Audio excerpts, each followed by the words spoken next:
Dans les conflits et les tensions internationales, la fabrication de l'ennemi est un phénomène récurrent et troublant. À travers l'histoire, les nations ont souvent cherché à dépeindre d'autres pays ou groupes comme des menaces, des adversaires à combattre ou à craindre. Cette construction de l'ennemi est souvent le résultat de divers facteurs, tels que des intérêts politiques, économiques ou géostratégiques. Les médias jouent un rôle crucial dans ce processus, en amplifiant les différences, en alimentant les préjugés et en diabolisant l'autre. Un exemple frappant de cette fabrication de l'ennemi peut être observé lors de la guerre d'Irak, où le French bashing a été utilisé pour discréditer la France et ceux qui s'opposaient à l'invasion. À travers des campagnes médiatiques virulentes, les Français ont été caricaturés, ridiculisés et même attaqués verbalement. Cette diabolisation a contribué à polariser les opinions publiques et à attiser les tensions entre les nations, illustrant le pouvoir des médias dans la construction des perceptions et la formation de l'opinion publique. Pour commencer, revenons un peu sur le contexte historique qui a précédé cette campagne de dénigrement.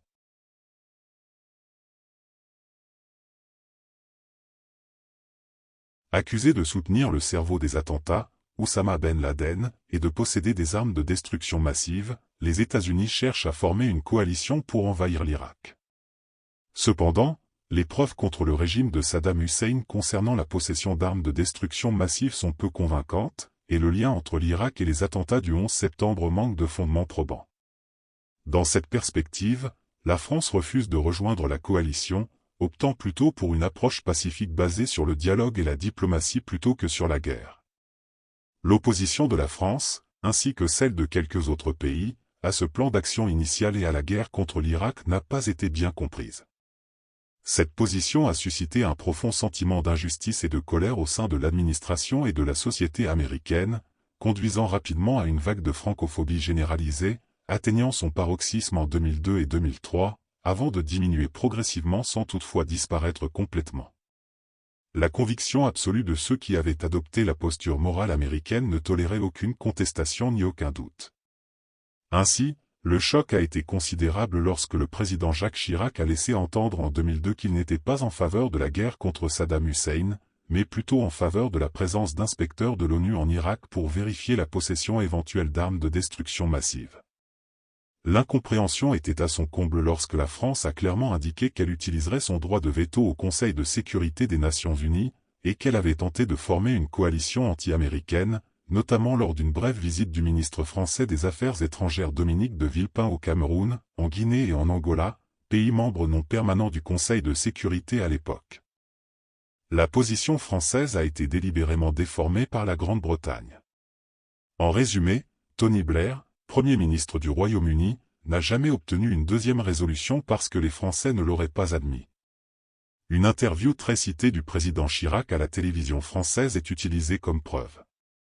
Blair s'est exclamé devant la Chambre des communes, « La France a déclaré qu'elle opposerait son veto à une deuxième résolution quelles que soient les circonstances. » En réalité, Chirac a dit, « Ma position est que, quelles que soient les circonstances, la France votera non à une résolution américano-britannique autorisant le recours à la force, car nous considérons actuellement que la guerre n'est pas le moyen approprié pour atteindre notre objectif, qui est de désarmer l'Irak. » En d'autres termes, Chirac pensait que l'ONU devait permettre à Hans Blix et aux inspecteurs en désarmement de faire leur travail.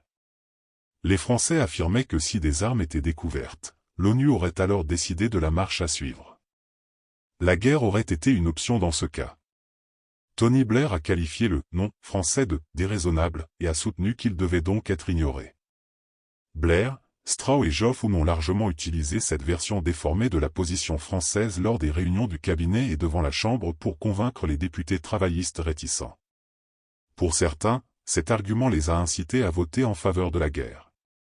En réalité, la position de la France était conforme à la lettre de la résolution 1441. Nombreux sont les pays qui souhaitent retarder l'action militaire. Outre la France, l'Allemagne, la Belgique, la Suède, la Finlande, l'Autriche, la Grèce, l'Irlande et le Luxembourg ont tous exprimé leur préférence pour accorder plus de temps aux inspections des armes par l'ONU. Cependant, ce sont les Français qui ont subi le plus de mépris de la part des États-Unis et sont devenus la cible de plaisanteries concernant leur manière de porter des bérets ou de consommer du vin et du fromage.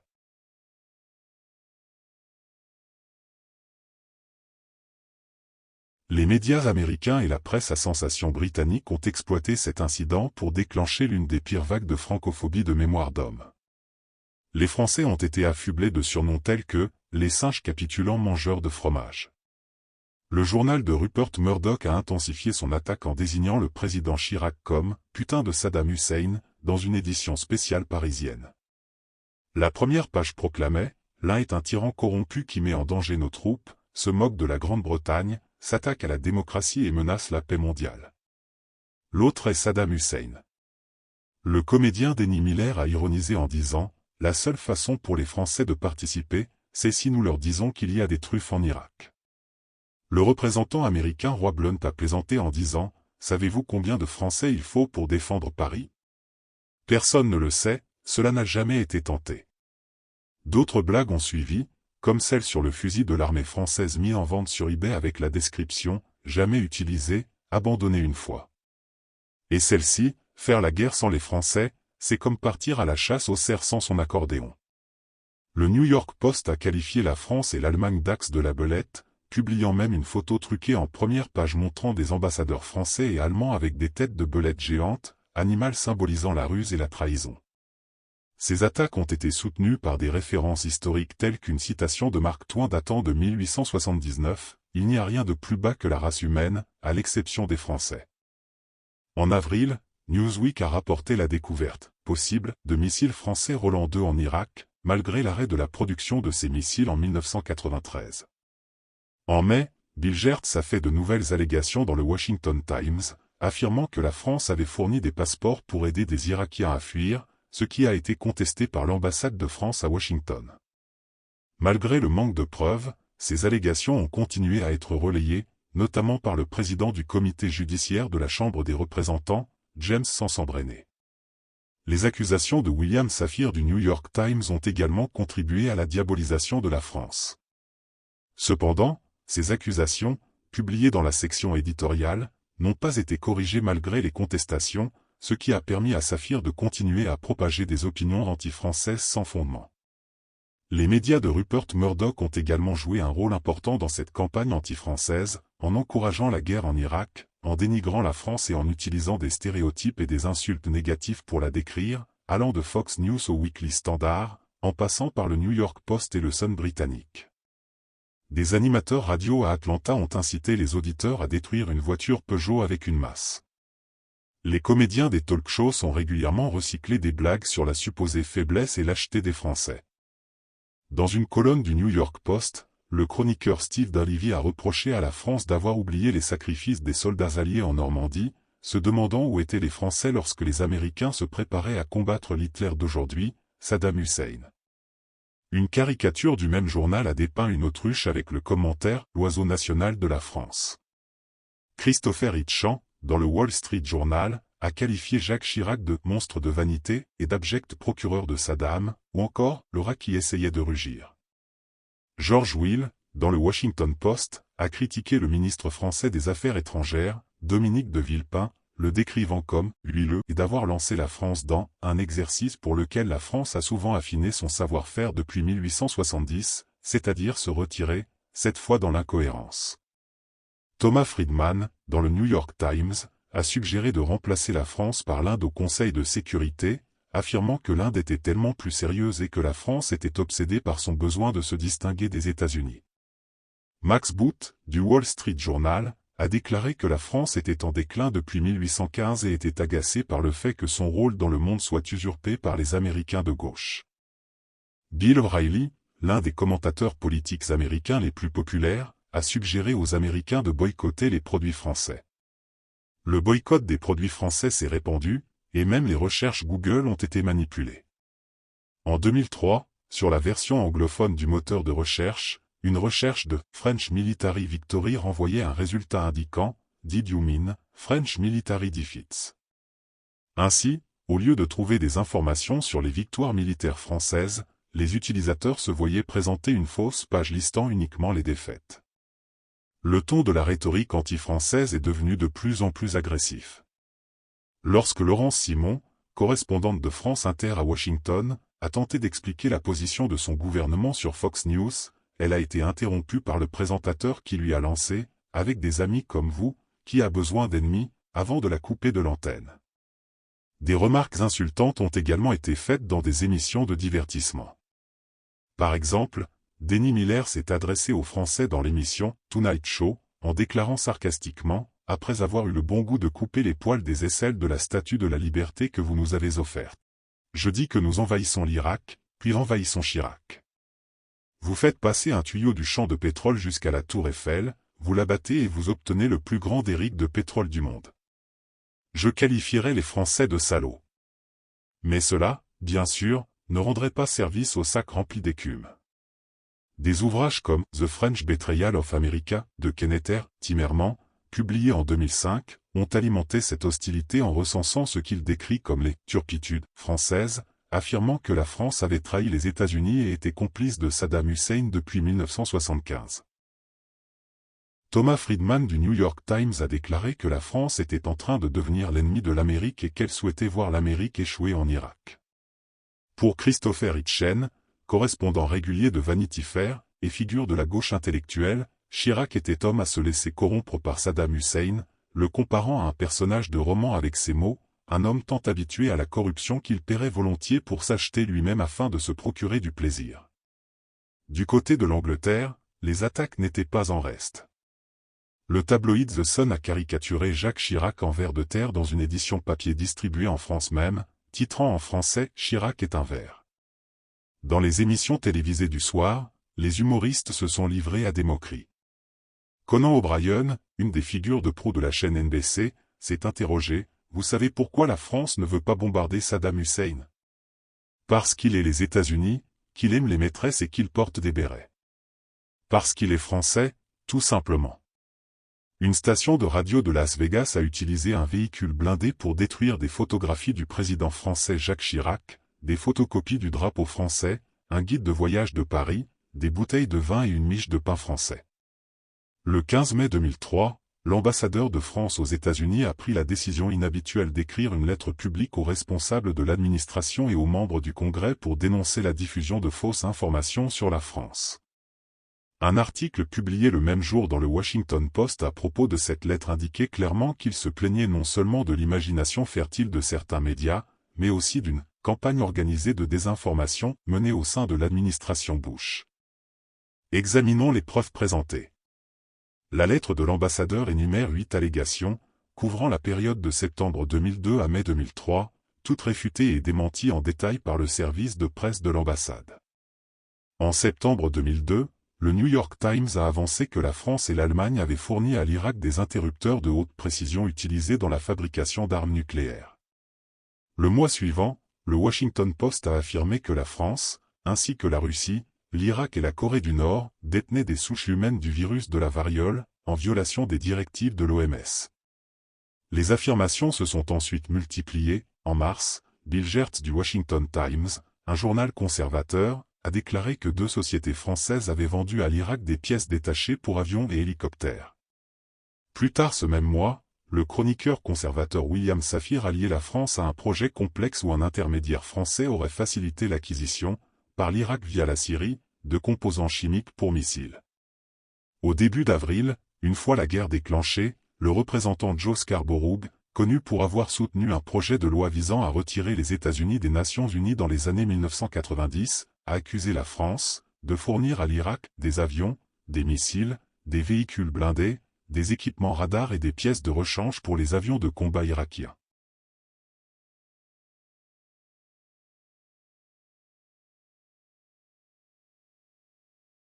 Certains cadres de l'administration ont adopté une stratégie anti-française, en utilisant Paris comme un bouc émissaire, en alimentant la francophobie ou en répandant des rumeurs préjudiciables à la France, bien qu'il soit difficile de déterminer à quel niveau cette dernière initiative a été prise.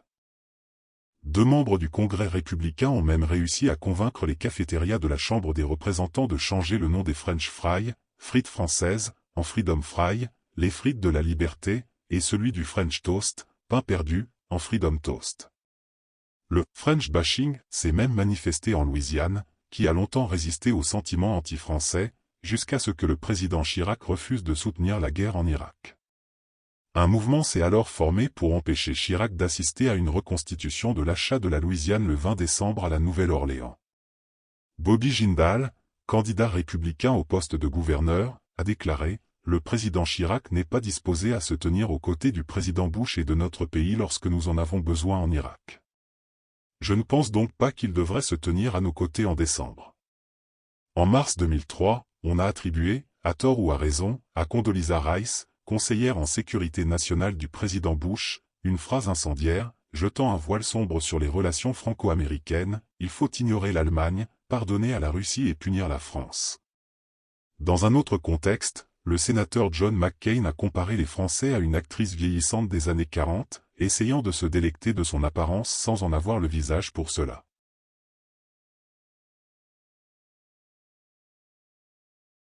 Les Américains, contrariés par l'opposition de la France à une invasion de l'Irak, ont réagi en boycottant le vin français et les frites, en échangeant des blagues et des insultes sur tout ce qui est français.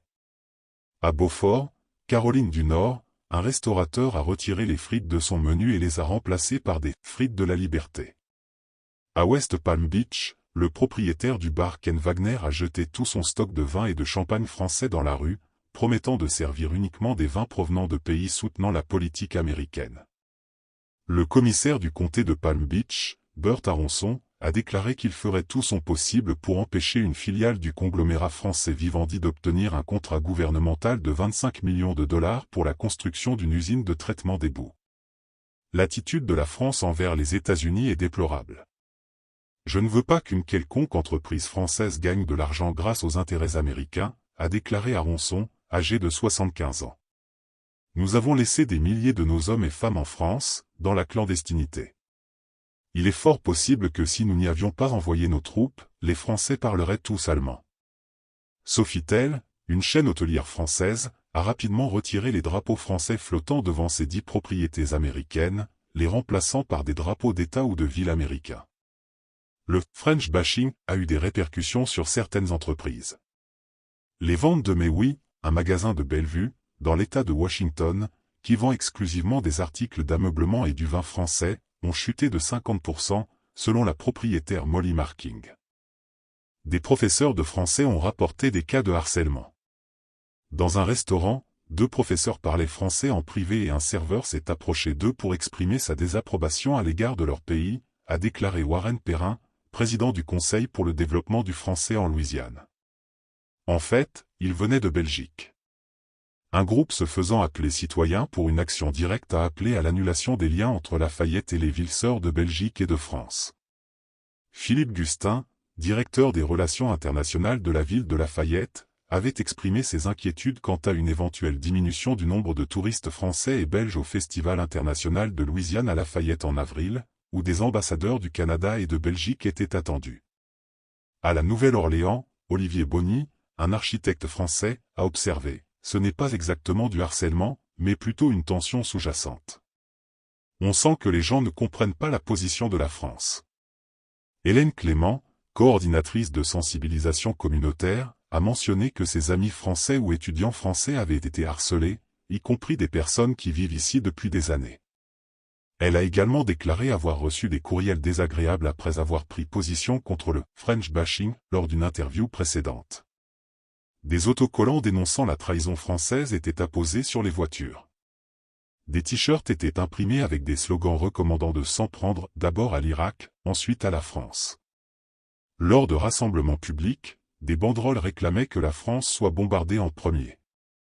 Patrice Simon, maître de conférence, qui recherchait des matériaux pour élaborer de nouvelles piles, a reçu une réponse choquante de la part de l'entreprise américaine Syntel, « Cher singe capitulard, mangeur de fromage et mauviettes, vous pouvez crever », a rétorqué le directeur des ventes, Rod Wingard.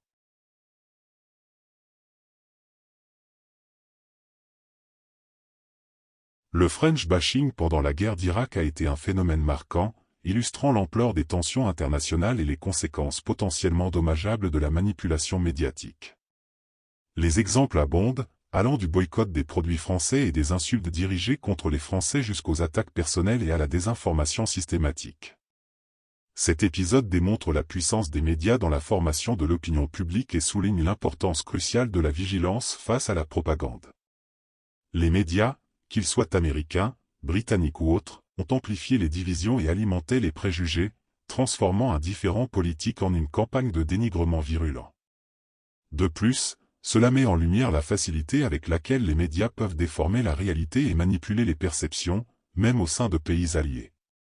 Si une nation amie comme la France a pu être soumise à une telle campagne de diffamation, il est alarmant de penser à ce que les médias pourraient faire avec une nation considérée comme ennemie. Si une telle campagne a pu avoir tant d'influence alors qu'elle n'a duré qu'1 an et demi environ, nous ne pouvons même pas imaginer l'impact sur nos perceptions quand le matraquage à l'égard d'un pays dure depuis des décennies voire des siècles. Ainsi, cet exemple souligne la nécessité de remettre en question les informations présentées par les médias, de rechercher une diversité de sources et de perspectives, et de ne pas succomber facilement à la rhétorique simpliste ou à la diabolisation de tout un peuple ou d'une nation. Il rappelle également l'importance de la diplomatie, du dialogue et de la compréhension mutuelle pour éviter les conflits et promouvoir la paix. Merci d'avoir pris le temps de regarder cette vidéo. Si vous l'avez appréciée, n'hésitez pas à mettre un like, et à vous abonner pour plus de contenu similaire.